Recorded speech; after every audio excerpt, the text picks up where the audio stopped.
People, Deluded, I'm back again. Thank you very much for tuning back in on this Tuesday morning. Like I said, welcome back to another edition of the Deluded podcast, the DG podcast. As someone put in the comments, the really and truly podcast. I guess I say that phrase quite frequently, almost as much as I can see penalties in a Sunday league game.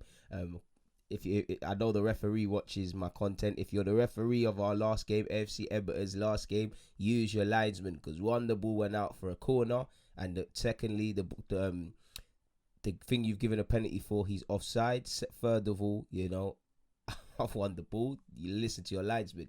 I'm a bit upset with that, but either way, my team. It's been a good weekend. I know it's Tuesday now, but it's been a good weekend. My team, AFC Edmonton, defeated Ocelot FC, who are top of the table. They're a good side. Can't speak ill of them. I'm just saying we won. It was nice to beat the top of the team, Obviously, Arsenal did what they needed to do. So for me, that's anything better than that is bread and butter, really. That's bread and butter. Anything else that comes my way over the weekend is even more positive. I'm sure you've seen Leicester taking care of business yesterday against Leeds. Drama in the Liverpool versus West Ham game. Drama and Bale finally scores not his first goal for Spurs, but his first goal since his return for Spurs. There's been a lot, really and truly. And obviously, I'm sure you've all seen the Southampton versus Aston Villa game. So let's speak about that. And I mean, Aston Villa lost. I don't know what's being done by their defenders. There's free kicks. People are not jumping. People are not marking runners. John McGinn, who's about 5'7", 5'8", is marking almost the tallest men in the opposition side. And I'm seeing, Konza, Tyrell Mings and players like that.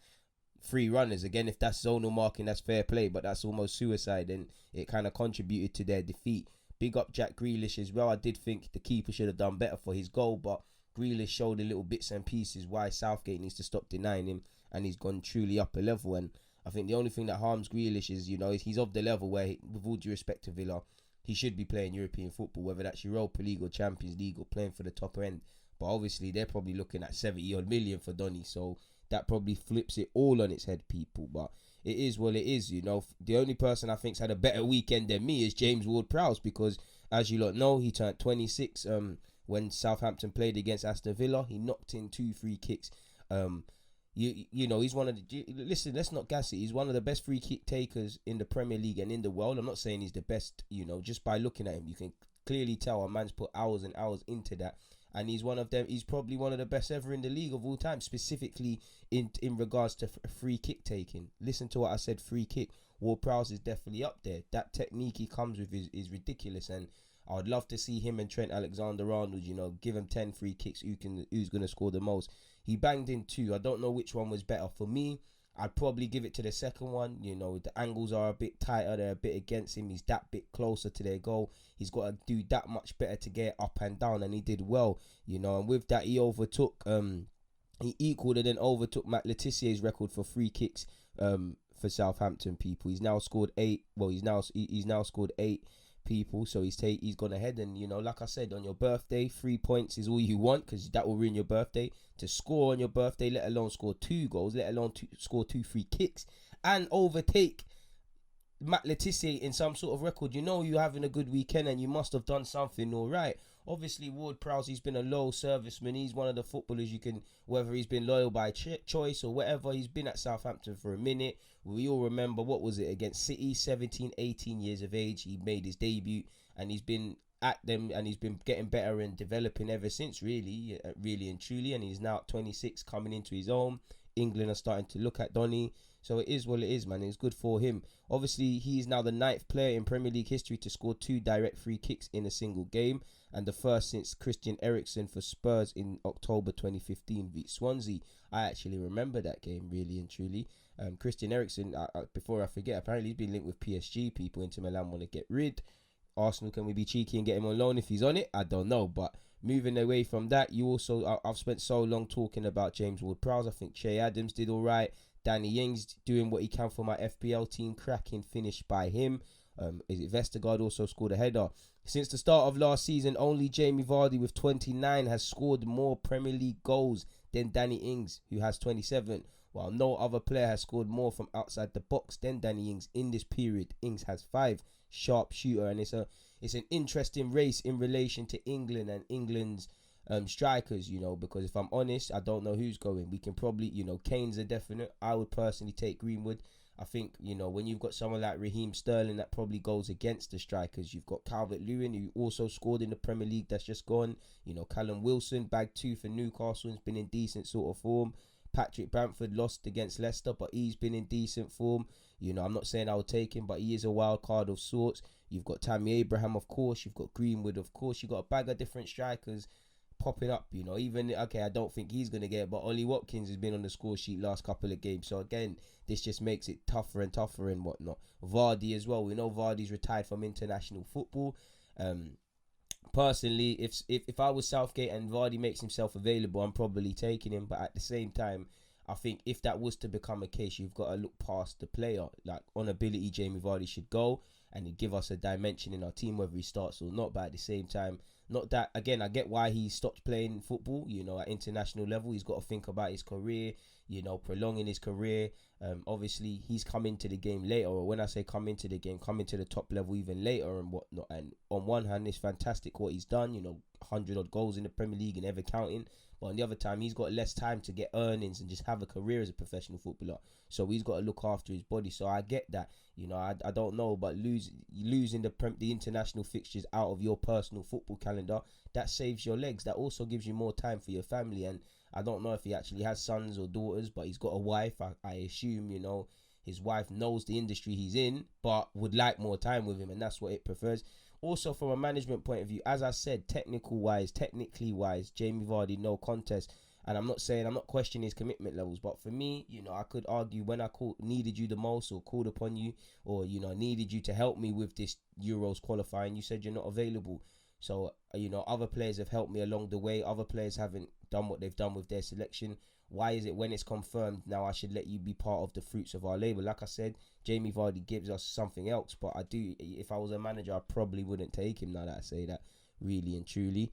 But Southampton, like I said, man, Southampton did what they needed to do. Going back to what's that task, man. Southampton have had a good start to the season. They've picked up 13 points from their opening 7 games so far, losing 2, drawing 1 and winning 4. The Saints, this is the most the Saints have collected at this stage of a campaign since 2014-15, which they also collected 13. So it's been a good, strong run for them. Martinez, unfortunately, you weren't in the acrobatics and the heroics as you normally have been since you left Arsenal. But it is what it is. I'm sure Southampton and Hasenhuttl and their gaffer would have liked it to stay at 3-0 or look a bit more convincing. Aston Villa, it was a poor day, but at least not that it matters, but at least there's more pride on the score sheet. Moving away from that though, people, and I can't wait. We've got to talk about Arsenal versus Manchester United. Manchester United 0, Arsenal 1. It's been 13-14 long years of waiting to beat them in the league since 2006, and we at Old Trafford, and we finally did it. Now, for me, let me not lie, it was a low-key affair. What I mean by that is neither team was hardly cutting the other team open, and mad chances, keepers doing mad reflexes and all of these things. At a push, Arsenal clearly had more possession. We clearly had more opportunity. At a push, looking at it from a neutral point of view, Arsenal probably, I'd say we need to take advantage of the opportunities, the very few opportunities we created in open play. I'm not saying Willian should have scored, but just to highlight, Willian hit the poles, a couple of ball, Lacazette, obviously it hit Lindelof before it came to him. Bellerin charged the ball down, fizzed the ball across, and no one was kind of there. These sort of half chances, you want to see us make more of a meal. And in general, considering we had a lot of play, considering Bellerin and Tierney and Saka and in particular had a lot down the flanks, can we test them a bit more? I think, we had to rely. It was good play good build up and good play in the build up to the penalty and capitalise on Pogba's mistake. But and I'll take a win as it comes. But that was a set piece more or less. It was a dead ball situation. So that's probably the only thing I would like to see us improve upon. Other than that, it was a fantastic performance. I always said going into this game for both teams, it's not always about tactics. All the tactics does play a part. You saw it. I feel a big part as to why they lost is Ollie was a bit too negative, thought about the threat Arsenal could probably do, and I don't think he reacted. I feel in the first 10 minutes you could see, okay, Arsenal are going to have a lot of this ball, we're going to be a bit more stronger, let's react. And I felt, we let them play out from the back. The ball's falling to Fred, he's only able to give it to McTominay or McTominay back to him. It's for or Wan-Bissaka or the back line. With all due respect, You don't mind. We don't mind this. We don't mind these players having the ball and trying to play out from the back and whatnot, and the occasional ball from Maguire. We've got men back in numbers, so they're gonna play into that. I don't think Ole Gunnar Solskjaer reacted, and I also think it was the second half. Now I think Fred was playing all right, but I understand the sub. His skill set is not to break the lines. Plus he's on a yellow. But for me, Fred for Matic, I started laughing, people, because I knew this is not a man that wants to win. I did think both teams at periods were a bit timid and didn't want to lose, but you know, Oli didn't want to get something from the game. When you're bringing on Matic for Fred, you know, shout out to Matic for trying to dive as well. Fantastic tackle from Gabriel. But that symbolised to me that, you know, you don't want to get something at this game because you could have brought in a Matter. I'm sure United fans have other suggestions as to what they would have done.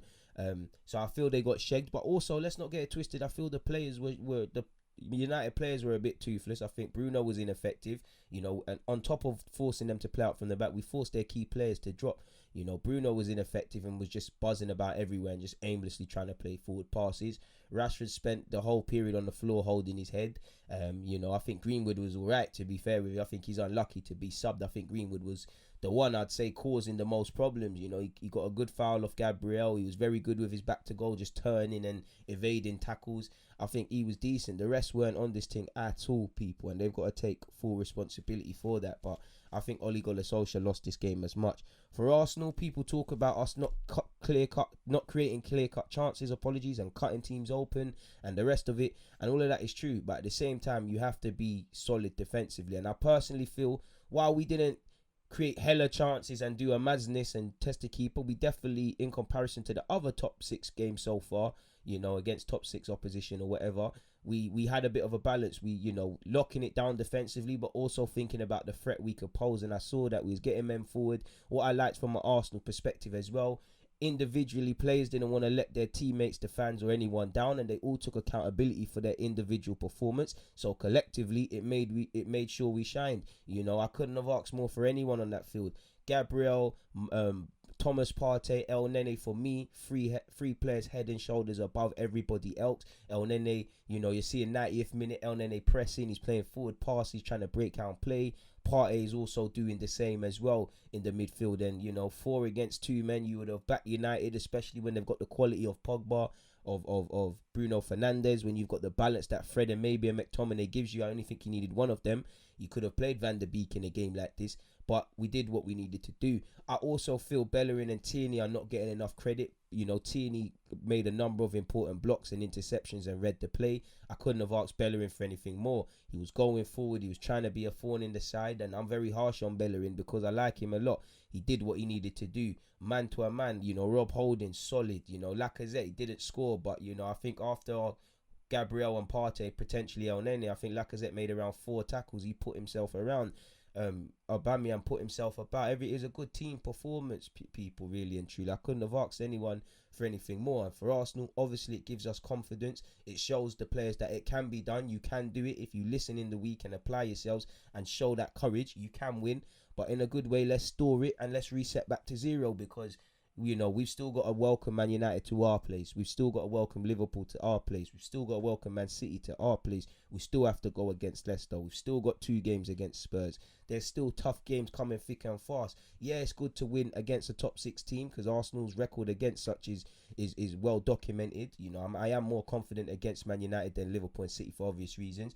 But we're still in the negative in a positive way. You know, we've had 4 tests. We've won 1. We failed 3 times. So let's go and put that right. Let's store this in a positive way and reset and work hard to have this positive result again. Obviously, with all due respect to Man United and Ole Gunnar Solskjaer, I mean no malice. When you play against Man United in comparison to Liverpool and Manchester City, you're obviously probably going to be a bit more expansive, a bit more expressive, have a bit more about yourself, because they're a bunch of individuals, not necessarily a well-coached side, with all due respect to Ole Gunnar Solskjaer. So I get it. But, yeah, man, want to see a bit more of this sort of performance elsewhere. But anyways, it's 3 points. You know, it could turn out to be a 6-pointer. It's always vital to take points off your rivals, especially Man United. Probably, Man United, Spurs, Arsenal probably all fighting for 4th place. Chelsea probably opens up 3rd, but 3rd and 4th place up for debate. But it depending on if they gel. But I'd back them to get top 4. Liverpool and City, I hope to be wrong, but are shoo-ins. Statistically, you know, I'm not going to complain, people. You know, Man United haven't managed to keep a clean sheet in their last 13 games against Arsenal. Manchester United have attempted just one shot at a point in that game, people. Their fewest, which is in the first half. They were very toothless. And considering you got Greenwood, Rashford on the field, Pogba, Bruno, it's not a well-coached side. And you must say, when you see Pochettino on Monday Night Football, he must be licking his lips, because depending on what happens at at Manchester United, you could have a role here. Pep Guardiola's probably going to stay at City, but linked with a move away. You could probably end up there. Who knows what's going to happen with Lampard and Chelsea? I think Lampard's there and he's going to be a success.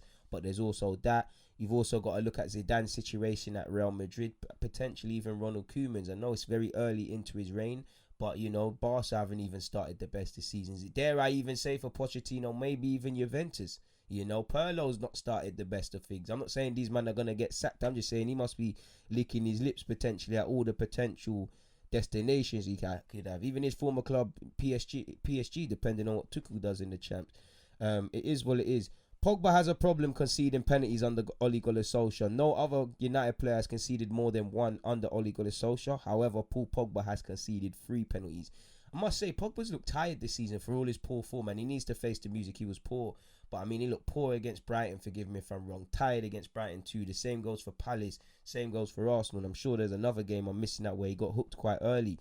He's had injuries, I know he's had COVID and whatnot, but he just hasn't looked himself, man. And yeah, I'm a big fan of Pogba, but it's all about the application. That's why I have right now, until Pogba can display the consistency levels, on ability his levels or better, but consistently and everything considered, Kevin De Bruyne is ahead of me. I know Thiago's just for me, I know Thiago's just hit the Premier League, so we can't really draw conclusions, but I think Thiago as well, because I think Thiago's going to show me consistency. Pogba's got all the ability in the world. On ability, he probably is the best player in the Premier League, give or take. Yeah, there's a couple, but ability doesn't mean nothing without consistent application.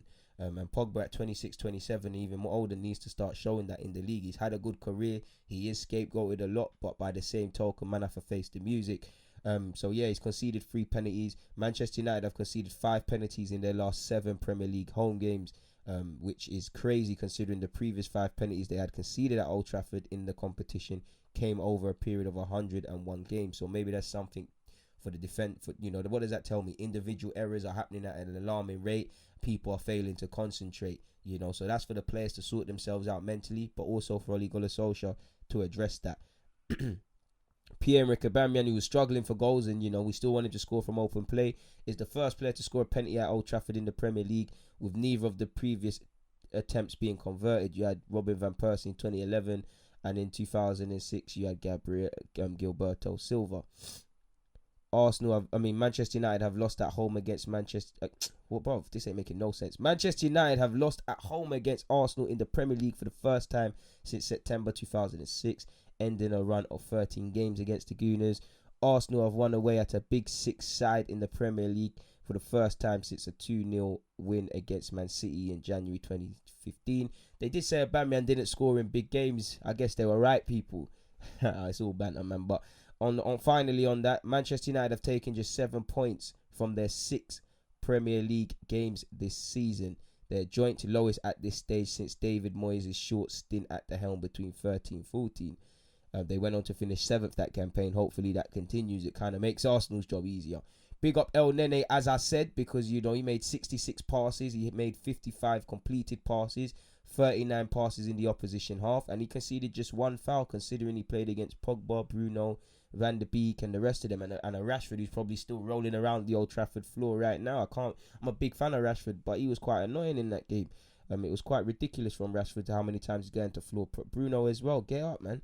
It's quite ridiculous. You can't big up El Nene without bigging up Thomas Partey, who pocketed Paul Pogba. I don't know where Paul Pogba, Marcus Rashford, Greenwood, Bruno Fernandes are. Someone please notify the local authorities. But on that note, banter aside, Thomas Partey, just by looking at the numbers, 100% completed take-ons, 100% aerial duels won, and 93% pass accuracy. He had 79 touches. He made 11 ball recoveries. He won 10 duels.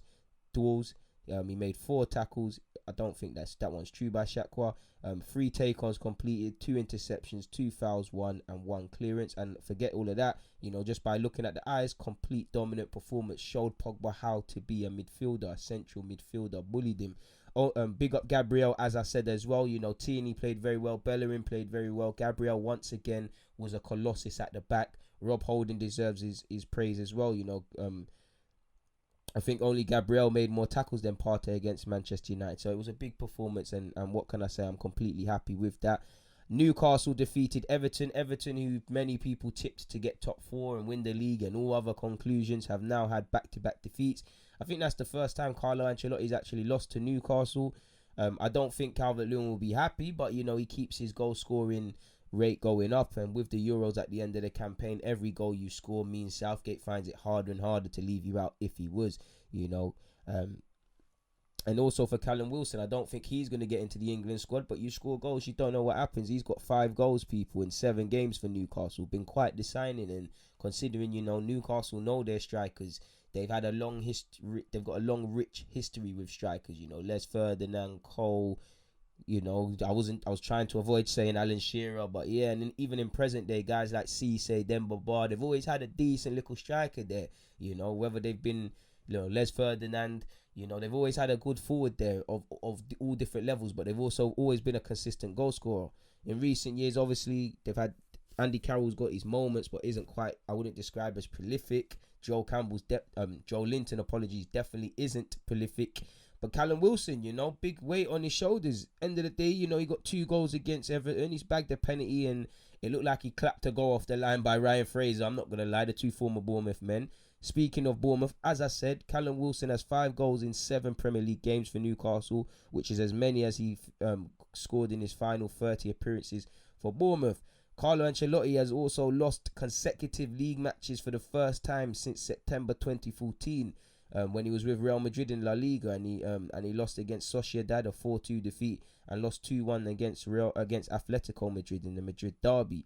So it's a stress, but Everton have started the season strongly, and long may it continue from an Everton perspective. I'm pretty sure nobody expected to everyone in this Prem. I don't think it's going to be a Premier League for records breaking and all of these things. I think it's going to be an extraordinary one, but not for record breaking, because no one looks 100% convincing. Leicester, for me, started the season very strongly and have done, but have they been convincing across all aspects? Probably not. Southampton have looked good. Have they been? Liverpool and City, they're doing their job, and they're doing what they need to do. But again, I'm sure you speak to most fans, they would say at times making games harder than it needs to be. Arsenal, we've got the best defence in the league after 7 games, and that should be highlighted a bit more. But again, we're toothless up front, really and truly, and we're not playing to that standard, so we're not 100% convincing. People said Spurs can win the league and whatnot. Is anyone not seeing how they also make games tougher than it needs to be? Bell had to come on and save them against Brighton, and which we'll get onto. So it's a bit of a dodgy one. Leeds have been convincing up until they played Leicester, in which they were put to the sword 4-1. A brace from Telemans, Barnes and Vardy also got on the score sheet, and they took care of business. You look at the only positive is Stuart Dallas is the first Irishman to score for Leeds United in the top flight since Nigel Worthington did against West Ham in December 1994, a couple of months before I was born, in April of 95. So first time in my lifetime I've seen a Northern Irishman bag for Leeds in the Premier League. Good bit of history for Dallas to tell his grandkids or his current children. But other than that, it was a tough night for Leeds. Put to the sword, second best over many departments, got smacked up, and now they've lost back-to-back home games for the first time under Bielsa. First time under Bielsa, and it's the first time as a club they've been in this territory since March 2018 under Paul Heckenbottom. So they've got to get back to familiar ways, people. With this though, Leicester have made their joint best ever start to a top flight campaign after 7 games, matching their tally of 2000-2001, where they had 15 points. They also started well last year, and let's hope they learned well. For Rodgers, I hope they learned their lesson, and if they are in the Champions League place from early, or when we get to the turn of the year, that they get that through. Because it was a good season from Leicester, but it ended on a sour note. The way they were playing over that period, they let themselves down. Chelsea and United licking their lips at Leicester bottling it. Because they should have, Jamie Vardy should be playing in the Champions League. Instead, they're playing in the Europa. So can they learn from their mistakes? It appears so, people. Jamie Vardy's strike obviously saw him become the 7th player in Premier League history to score 9 consecutive away goals, people, in the competition, and the first since Harry Kane. Harry Kane got 13 on the road, people, in September 2017. So it's quite a madness. Speaking of Harry Kane, he done what he needed to do for my FPL team, scoring a goal in Spurs' 2-1 victory over Brighton. Gareth Bale off the bench finally scores his first goal since returning. A wonderful header after, Reguilon's a very good fullback. Any of you that was watching Seville could see that. And you can see he's going to be, or if he's not already, a great signing for Spurs. And you're praying that Madrid are seeing this and they say, yo, we want our Donny back. Lovely cross from him as a fullback, a Sunday League fullback. I'm more appreciative of that than Bale scoring. It was a lovely ball. People don't appreciate us fullbacks. Lovely ball from Reguilon, and it made sure Bale scored. And that has now been, Bale's had to wait 7 years and 166 days for that, people. It's been a long time coming. He done so in his farewell appearance against Sunderland back in May 2013. And he scored 200 seconds after entering the field. So away from the euphoria of Bale's history with Spurs, good substitution from Jose Mourinho. But again, I think it highlights what I've been saying in that games, especially the teams, the top six. I know we didn't finish in the top six, making games harder than it has to be. Spurs have looked more convincing away from home in their performances at home, and they've got over the line at home. But I'm sure many Spurs fans that are not on a biased team will agree they've made games harder than it needs to be. At the end of the day, you get away with it, you win the game, it means nothing. But sometimes you end up like a Newcastle result, which happened to them, in which they're all over Newcastle, fail to take their opportunities, and VAR shags them. So that's going to be something that harms Spurs on top of poor defending. So like I said, not one single team is looking 100% convincing over all aspects of their play. Big up Lamperty for obviously bagging as well and getting on the score sheet. Done so for my FPL team.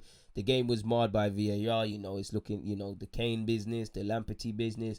Personally, Højbjerg, Kane and Son, it looked like they were far too happy to go to ground very easily, and it wasn't really gamesmanship, but it is what it is. Final note on Kane, he's been directly involved in 14 goals after only 7 games this season. 14 goals, 6 goals and 8 assists after only 7 games, as I said, and that's the most of any player in Europe's top 5 divisions.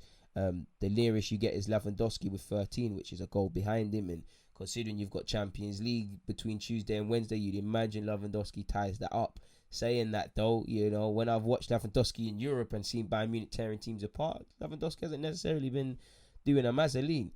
For Brighton, Pascal Gross has now assisted 16 Premier League goals for Brighton, double that of any other player for the Seagulls, so a bit of history for him.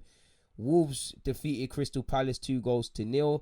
Ryan Etnori, a player I've done a video on, used to play for Angers, a fullback who's on loan at them, scored on his debut. He's the 15th Frenchman to score on his Premier League debut.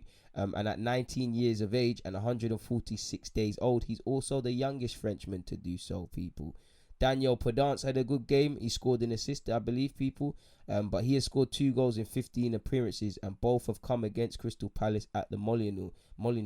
And he also netted in this fixture in July. So I'm sure a lot of you who bet and are punters, you took a little risk on that and made your little money. Liverpool, it seems like Liverpool's games of recent are just all about going behind and it's looking like you're losing and then bagging 2 goals again. I mean, Jota is fast, rapidly increasing his reputation amongst Liverpool fans, and I'm sure they'd agree he's turned out to be more of an important signing than potentially could have. And I'm seeing a lot of them speak about, can we reshuffle the team to incorporate Jota more often and probably drop out Firmino right now. End of the day, they did what it needed to do. Felt sorry for West Ham. It was a bit of a harsh penalty. I mean, yeah, it was a bit of a harsh pen. Clearly missed the dynamic that Mikel Antonio gives them. But it is what it is, people. Liverpool have scored each of their last 18 penalties they have taken in all comps. Mo Salah has netted 13. Fornals, all 4 of Fornals' goals have been scored against teams beginning with an L. 2 against Leicester, 2 against Liverpool. The most scored in Premier League history, with all goals coming against teams with the same letter. So he's got a bit of a hoodoo. For Liverpool, we know again, nobody's looked convincing defensively, and you throw them into that. They've conceded the first goal in 3 of their last 4 home games this season, as many as they did in all 19 matches at Anfield last season, according to Opta. So that's something to consider. Big up Jota, as I said, he's just the second player to score in all of his 3 first Premier League appearances for Liverpool at Anfield, after Luis Garcia did in October 2004. And what I liked about Jota, he kept going, man. He got shagged by VAR, but he kept going and kept having a goal, people, really and truly. Big up Kyle Walker, who, marked his 100th appearance for Manchester City with a goal in Manchester City's 1-0 victory against Sheffield United at Yorkshire. You know, Carl Walker's former club, a team he said he'd like to go back to before he ends his career. It was a good strike from outside the box. And 6 of his 8 Premier League goals have come from outside the box, people. And it's his first away from home in the competition. I'm sure he didn't want it to come against them. For Chris Wilder, he's currently on 99 wins as a Sheffield United boss. However, he's without a win in 11 matches in all competitions, losing 9 and drawing 2. This is the longest winless run of his managerial career. Now, Chris Wilder deserves to be backed. He's done a lot for that club. But, you know, Chris Wilder, Sean Dyche, if these are other people with not as much attachment to the club, or if there were foreign managers coming in, we're probably looking and saying, you know, why you got the sack, really? And I don't want Chris Wilder to get sacked. I think he's the man to turn it around. By the end of the day, we're in a results game business. And every defeat for Sheffield United makes his position, you know, scarier and scarier. I'm sure Burnley will be upset. You know, they succumbed to a 3-0 defeat at their place against Chelsea. You know, Werner got on the score sheet. Hakim Ziyech got a goal and assist. Zuma made sure he got on the score sheet. Tammy got an assist. Quite a good performance from Chelsea, man. I've always said Timo Werner is going to score goals. People. Since the start of last season, only Robert Lewandowski with 37 has scored more goals when excluding penalties in Europe's top 5 leagues than Timo Werner, who has 28. Hakim Ziyech is the first player to score in both of his first 2 starts for Chelsea in all comps since Diego Costa in August 2014.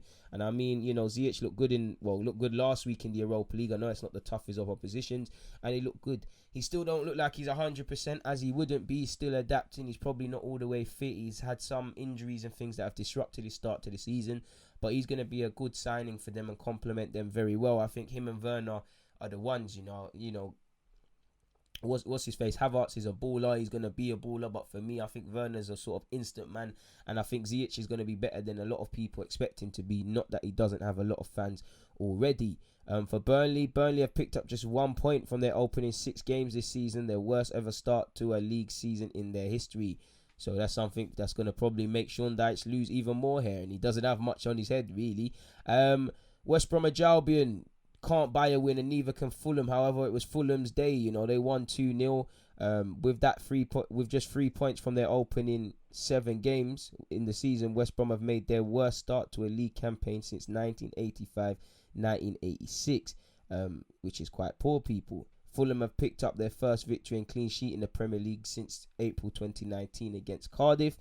Bielik was quite vocal on his team. He praised on-loan player Conor Gallagher from Chelsea, but he was upset. He said they were stronger, sharper and quicker. Their passing was better. They were better in areas of the pitch where it makes the difference. It hurts we didn't deserve a thing from this game. They were better than us in everything, in quality, commitment, everything. We can't play like this. We have to be in the red zone. We have to be crazy. We have to be what we were in the last few days, which is crazy, people. He also said, this is not good when you see young players doing more than others. We have to work hard like we have done in previous games. If we can't do that, we have no chance. And that's what I like about Bielik. Firmly blunt, takes no prisoners, and it's 100% facts. What he's saying, people, you can't move away from that. What a week it's been in terms of Premier League action. If we quickly move briefly to the Champions League, people, quickly,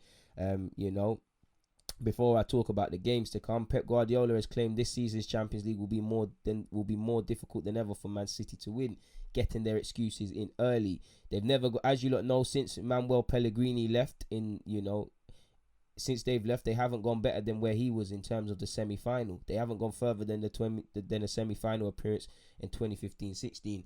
And I do think the last 2 times they've come unstuck, there's been player performances to question over the 2 legs, but at some point Pep Guardiola has overcomplicated things and played a big part in relation to his team's demise.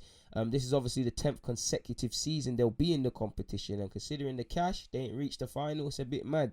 He said it's tough, really tough. There's many examples to prove what I'm saying. There are more games with managers better prepared, more games where they know what they have to do. Teams are better. There is more money everywhere, not just a few clubs. A lot of clubs have the possibility to spend and buy players, and they are important managers. It's difficult. Last season, Atlanta, look what happened. Semi-finals of the Champions League and the Italian League was incredible. Shakhtar, look what happened. And now in Madrid and a draw against Inter. It's ridiculous that didn't exist before. It doesn't matter where you go. It's hard to qualify for the knockout stage. Every time we qualify, I say to the players, congratulations, enjoy that moment. but it's the first success of the season to qualify for the next round. It's difficult every game, even with the pandemic. The situation is more uncertain with all clubs. You can go away and struggle, go away where you have to have a good game and beat them. At home as well, it is a tricky competition. It is why I'm delighted so far. We cannot miss this chance to get 9 points and be in a position just one more step. 16 best teams in Europe, this is the target. Porto is a team which has to win every weekend. Olympiacos the same, they have to win. You play with this mentality, you have to win too. Always it's difficult, and that's facts, man. And they've got a difficult group, with not necessarily names, but just by looking at them. Zinedine Zidane, obviously on their Champions League has been a bit of a fray one, and it's not irrelevant to the champs, but Zinedine Zidane is back in Karim Benzema, Eden Hazard, and Marco Asensio to basically become the new BBC, when it was obviously Bale, Ronaldo, and Benzema himself. And you lot know Benzema's got 45 goals since 2018-19 in La Liga. Bale obviously is not a thing anymore temporarily, and Hazard has struggled for form and fitness since he was brought in to Real Madrid last season. He made his first appearance of the season in a 4-1 victory over Helska, and that was his first goal in 392 days, so over a year. He did the same sort of thing at Chelsea. There's no hiding place at Madrid because their fans won't take it, their board won't take it. He needs to perform. Zidane's talking highly of his players. He said the players who are here always want to make history. Those three you just said are important, and I'm sure they can define an era in Madrid. Those three are important and are going to do important things. I know there is talk about us needing to change things in the squad, but what I see inside is that everyone wants to win and compete, and that's very good for the coach, who is me at the moment. I enjoy all my players, and we are going to try with everyone to achieve the objectives. And I mean, when you see Benzema telling Mendy not to pass to Vicinha, you got to pattern them things in-house. And I know Varane's been calling for unity and whatnot. On the topic of Champions League and whatnot, people, it's been impacted by a lot of off-field matters. Eder Milito will miss Real Madrid's Champions League clash with Inter Milan after testing positive for COVID-19. Nick Solé will miss the upcoming Champions League and Bundesliga games for Bayern Munich after he tested positive as well. Spare a thought for Ajax, as they've been left stunned after up to 11 players tested positive for the virus, and that means some of their players can't actually travel and whatnot, and that means between potentially 11 and 15 players could be ruled out of this game after they remained in Amsterdam to undergo further testing. Apparently Ajax have contacted UEFA for permission for some players to fly to Denmark tomorrow. Obviously they're playing Midtjylland just hours before the game. Apparently Dusan Tadic and Davy Klaassen, two key parts of their squad, are not in the squad right now, and they're trying to get them to travel. On a rather different note, but same theme, Rangers have suspended Jordan Jones and George Edmundson for breaching COVID regulations, the club have confirmed. So apparently both will isolate for 2 weeks, and probably there'll be fines and the rest of it for them and there. So we'll have to see what happens in that regards, people. Moving away from that though, and bringing up the Champions League, there's some tasty fixtures today. The early kickoffs, the 5:55 kickoffs, or 5:55 UK time. You've got Shakhtar versus Gladbach. Now Shakhtar put in performances against Inter and Real Madrid, so I'm keen to see that. Lokomotiv versus Atletico Madrid, due to be a tasty one. You've got RB Salzburg against Bayern Munich. Again, Dominic Szoboszlai watch, again against a top opposition. Real Madrid against Inter Milan. Real Madrid have made tough work of trying to get out of this Champions League group stage. Forgive me if I'm wrong. Is it not two draws for them against, a draw and a defeat? And now they've got Inter. Lukaku apparently has been ruled out, but they're going to need to win. They can't buy a win in the group stages. They're making it tougher. And there's a good possibility, based on what we're seeing right now, Real Madrid probably end up in Europa League. You've got Man City against Olympiacos. As we were speaking about, Pep Guardiola wants them to get 9 points, run away with this league as quickly as possible. Don't make it hard. Don't make this group stage harder than it has to be. Okay, Porto, Marseille, and Olympiacos might not be the toughest teams, and I agree. I expect them to go through, but they're all tough grounds to go to. So they've got to win. They've got to put themselves in a good position. They've done what they've needed to do the last 2 games. They've now got Olympiacos, who are a tough side and have their own sort of pedigree people. So we'll have to see, people. Olympiacos don't travel well. They've lost 14 of their 16 major UEFA European matches in England, although they have won 2 of their last 4 visits, both against Arsenal in 2020 20 in February 2020 and September 2015. So it's a bit booky. Their manager Pep Guardiola's won his 2 previous Champions League games against Olympiacos. He won 3-0 and 4-0 with Bayern Munich respectively. Only Barcelona and Porto have conceded more away Champions League goals in England than Olympiacos with 29. Barcelona, apologies, with 39. Porto with 33. So there's a lot to consider in that regards, people. You've got Atlanta versus Liverpool. You'd expect Atlanta to pose a difficult threat. You know, Atlanta sits second on 4 points. Liverpool are sixth. Liverpool do have some injury problems. That's not going to be an easy game. It's also Liverpool's first encounter with Atlanta in the competition. Atlanta are set to face their third different English opponent, having previously met Everton in 2017-18 UEFA Cup. And obviously last season they played Manchester City in the Champions League. Apparently, Liverpool have lost all 3 of their away UEFA Champions League matches in Italy under Jurgen Klopp, which is a difficult one, so we'll have to see. However, Liverpool have won each of their last 3 away games in the Champions League group stages after losing 4 in a row before this. So there is a bit to be confident about. You've got Midtjylland versus Ajax, as said. You've got Istanbul against Manchester United tomorrow, and I'm sure United want to bounce back and get back to winning ways after, you know, disappointment at the weekend. And it'll be the first time Istanbul play Manchester United in European competition. The only time they've played English opponents prior to this game was in qualifying of the Europa Champions League 2018-19, where they lost on aggregate 1-0 to Sean Dyche's Burnley side. You know, Manchester United have lost each of their last 2 away games against Turkish opponents to Fenerbahce and Galatasaray respectively. Man United are looking to win their first 3 matches in the Champions League group stages for the 9th time, and obviously they got a good result against PSG. They demolished in the second half Leipzig, so they've put themselves in a good position, you know, and I'm sure Ole Gunnar Solskjaer doesn't want to make the Champions League any harder than it needs to be. You've got Zenit St. Petersburg against Lazio. You've got Barcelona against Dynamo Kiev. You've got Ferencváros against Juventus. You've got Club Brugge versus Jadon Sancho and Jude Bellingham and Gio Reyna's Borussia Dortmund. Seville against Trabzonspor. You've got Chelsea against Rennes. Apologies. You know, Mendy will be returning against his old team, and you know, I'm sure Peter Cech will be in attendance because he's got allegiances to both clubs. Both teams have never faced each other in previous competition. I hope to see Brandon Sope, the right back, and I also hope Jeremy Doku has a good game, as well as Camavinga if fit and travelling, because I know he didn't play in the last game week. Chelsea have lost just one of their 9 home Champions League games against French sides. The last one came against PSG in March 2016. Rennes have lost their two European games in England. They lost in 2019 to Arsenal 3-0, and they lost in 2001 in the Intertoto Cup to Aston Villa. Chelsea have only suffered 1 defeat in 15 previous home games in the group stage of the Champions League, where they lost 1-0 to Valencia last season. Rennes are on a 5-game losing streak away from home in major European competitions, with 4 defeats in this run coming since the start of last season. Rules are there to be broken, stats are there to be broken, so Chelsea should have confidence, but you've also got to respect them. You've also got Leipzig against PSG, which is going to be a good game as well, people.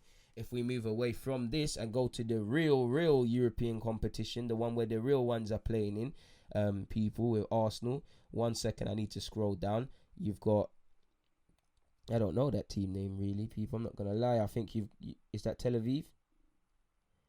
Beersheva against, you've got Beersheva. I don't know the acronym, but they'll be playing Leverkusen. You've got Lech Poznan. You've got Poznan against Standard Liège. You know, you've got Benfica against Rangers. You know, Slavia Prague against Nice. I'm about to say nice about Nice. You know, Jeffrey Adley's Nice. You've got Paco against PSV. Hopefully Daniel Marlon plays, and Noni Madueke, who's playing quite well domestically for PSV, former Spurs and Crystal Palace man. Sociedad against AZ Alkmaar. Ludogorets against Spurs. You know, Spurs' manager Jose was very critical of their last performance in the Europa League. You're going to need to see a reaction. You've got Roma welcoming Cluj to their ground. You've got Rijeka against Napoli. AC Ammonia against Granada. Rapid Vienna against Dundalk. Sivasspor against Karabag. Tel Aviv will travel to Villarreal and play Una Emre's team. Antwerp versus LASK. Dynamo Zagreb versus Wolfsburg. You've got Feyenoord versus CSK Moscow. You've got Arsenal against Molde, and that's going to be an interesting game. This will be the first time we play each other. Obviously, we've won 3 of our last 4 games against Norwegian opponents. Last time was obviously a 5-1 win against Rosenborg in 2004 when Perez, Van Persie, Cesc Fabregas, Reyes, RIP, and Thierry Henry got on the score sheet. This will be Molde's first meeting with English opponents. They've never beaten English opposition away from home. Let's not allow them to be the first time to do it. They've won 4 of their last 6 away matches in the Champions League. In the Europa League. I wish it was the Champions League. You've got Leicester City against Braga. You've got AC Milan versus Lille, due to be an interesting one. Young Boys against CSK Sofia. Hoffenheim versus Lebarek. I believe that's Red Star against Gent. You've got Celtic against Sparta Prague. And you've also got Zora against AEK Athens. So there's a lot of football to be played. Obviously, for the next podcast, which comes out on Friday, we'll talk about the Premier League. But there's Premier League on Friday as well. So technically, there's a game for us football lovers to watch every day. You had the Prem yesterday. You got the Champs today and Wednesday. Europa, if you're on that on Thursday, I'll be live streaming Friday, and then it's back to normal on the weekend. Really, business as usual, people. Moving away from all of that though, and getting into the other news and whatnot, people, and the other things I've got to speak about. What else? What have we got to speak about, really? Let me go down. We've kind of covered that already, so there's no point boring you lot with that. Apparently, Ryan Giggs has got himself in hot water, people. I don't know the trueness of this, but apparently Ryan Giggs has denied an allegation of assault made against him. Apparently, the Wales manager has been arrested on suspicion of assaulting his girlfriend. Several newspapers have reported. His representatives say he denies all allegations of assault made against him and is cooperating with the police. As you lot know, before this came out, the press conference he was due to speak in, which was planned for Tuesday, was cancelled. He was due to announce the squad for the upcoming fixtures. Apparently, the relevant parties in Wales say they've been made aware of what's happening. So we'll have to see. Apparently, according to the 3-letter newspaper that I don't want to give any clout to, the police were called to reports of a disturbance at the former Manchester United winger's home in Salford on Sunday night. It quotes a Greater Manchester police statement which says a 46-year-old man was arrested and questioned on suspicion of actually bodily harm and assault involving a woman in her 30s who sustained minor injuries that did not require any treatment. It says the man has been released on bail pending further inquiries. And was it Nicky Butt on this sort of stuff? Didn't he get that as well? The class of 92 are tweaking, man. You all gotta just pattern up, man. I don't want to talk on the situation, I don't know, but it isn't good considering who Ryan Giggs is, considering what people are going to say, and considering that he's Wales manager.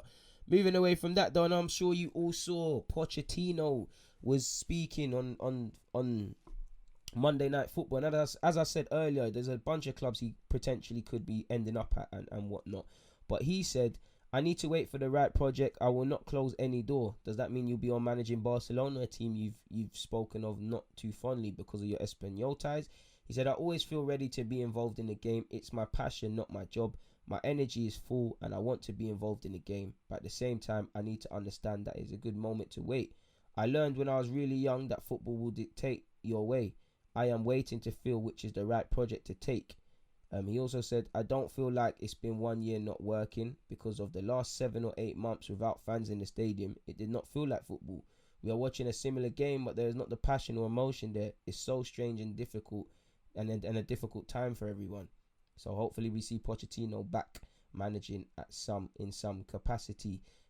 Former Manchester United assistant Rene Meulensteen been very critical of Paul Pogba. He said, he needs to work hard and he's not world class. He said you can have all the talents in the world, but it's about hard work, and it's hard work that brings the quality to the surface. For me, he hasn't worked hard enough. I can see it all the time.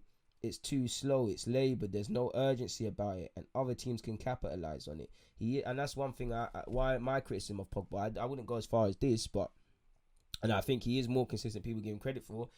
But I just think, his IQ, for all his ability and talent, his football IQ and his consistency should be way higher than this. I think he can do it, but and I think he's one of them. He plays better with better players, and I do think he is scapegoated. But it's just the intelligence. Some of the things he does, he's been doing since he's 18. He needs to improve that. He seems he's still very reactive and not proactive. He doesn't seem very calculated enough. And on ability, he's got it all. I think that's where I'm having Thiago or Kevin over him, really. I'm not too sure about hasn't worked hard enough. I don't think that's fair. I wouldn't say worked hard. I just don't think he's developed and improved his IQ enough. But he said he's a very talented player. Everyone's talking about him. He's world class. He's world class. I would never use world class so easily because I know players past and present that, and they deserve that accolade of being world class. In my opinion, Pogba doesn't deserve that in any shape or form because I don't think he's lived up to expectations. I can't disagree with that, Renee. I don't think we expect too much of him because of the player he has been and the trophies he's won. We expect even more from him, but that only comes from working hard, and then it rubs off on other players. Not working hard does as well because they start to question those performances. He's played in a very experienced, well set up team at Juventus with a lot of strong personalities and leaders. That's one thing Manchester United are lacking. He should be one of them, but he isn't. He isn't a natural leader, and I wouldn't say that's true. He might not be the traditional English leader, socks over knees, slapping man in and whatnot, but I think Pogba's a leader. And you can only see that by how he's played in the World Cup and all the things that have come up behind the scenes and what he's done at United as well, even in tough moments. I do feel it's a bit like the Ozil thing, man. Think you can fix everything. Like I said, I think Pogba can, kick on and be a bit more consistent and needs to, and it is a bit frustrating, but he can't turn it around by himself. He's one of the new age guys. He's not going to shout at everyone for no reason. I do think he's a leader. I don't agree with that Mullenstein. He said, you need to get him back where he can do the most damage, which is between the lines and in the pockets. At the moment, he's often in areas where he's crowded out. True, like against Arsenal on Sunday. One area where he's been poor is that he gets the ball nicked off him too often. It's true. It's a constant puzzle. You need to win games. United have had their worst start to the Premier League at home, and I don't think Ole knows what his best 11 is, which is true. And I'd agree with that. So yeah, it is what it is in that regards, people. Ex-Barcelona manager City has been, and I can't pronounce his name, has been opening up on his relationship with Lionel Messi, people. And he said, according to Mundo Deportivo, Messi questioned the tactics of him following the disappointing result against Bayern Munich, urging the coach to have respect for players who have won more than him. And I must admit, if that wasn't Messi, and that's a manager to a player, that player should get his head bust, really, because what is all that about? Messi's a quality player, but this is disruptive, and I'm not questioning Messi's attitude and things, but people make out Messi's mad humble and all of these things, which he might be, but he's a normal footballer like anybody. And this is if this was Ronaldo, man would be onto him. But yeah, questions his tactics, which is fair play. And he also said, have respect for players who have won more than him. If that was me, I'm trying to get you out of there, Messi. You can't talk to a man like that.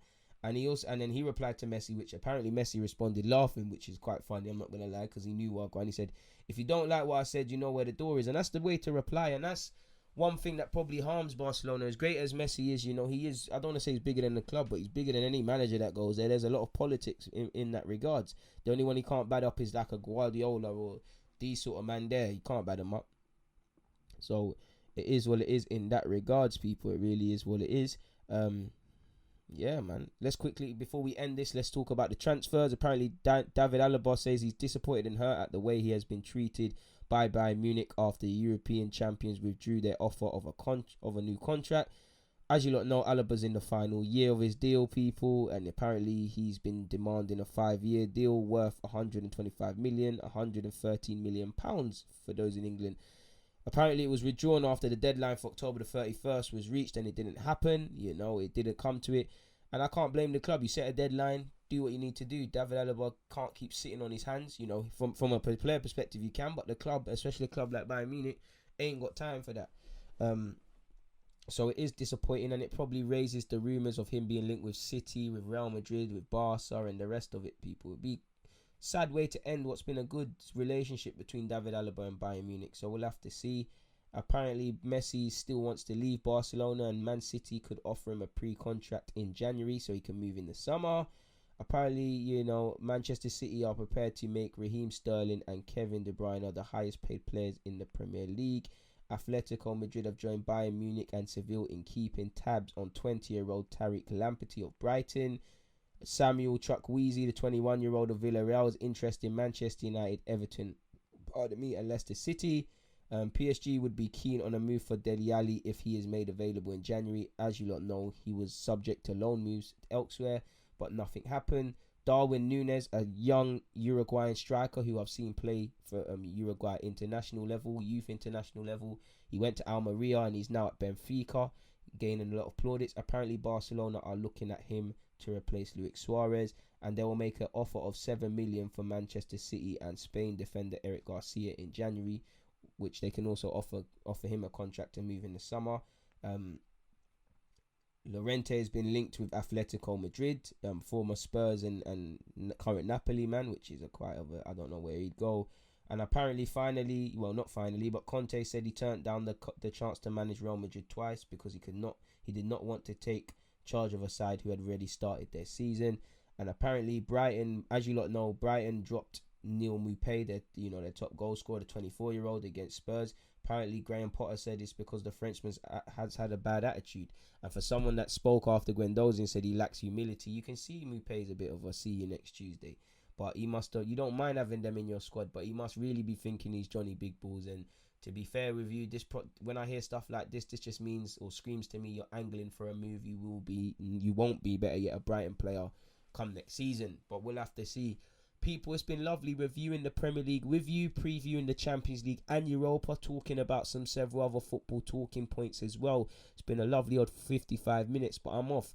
I'm actually going to, by the time this comes out, probably be 9ish or something, so there'll still be enough time for you. I'm probably going to jump on my live on YouTube probably around 11, so look out for that. As I said, next edition of the Deluded podcast, you can look for this every Friday, Tuesday and Friday. Well, as I said last time, Monday and Friday. The only exception, it will come out on a Tuesday, is that if there is obviously football being played on Monday in the Premier League, because I don't like to miss teams out and whatnot. So yeah, just make sure you're on the lookout Tuesday and Fridays. That's when it comes out. You know me, YouTube every day. There's a sort of content there. So just make sure you've got all the alerts on. Make sure you're following across all socials. Links are in the description. Relevant places to go are all in the description. More importantly than that, please stay safe, and I hope you've all enjoyed the 50 odd minutes. But for now, people, DG, I'm out. Stay blessed, man. Thank you for listening.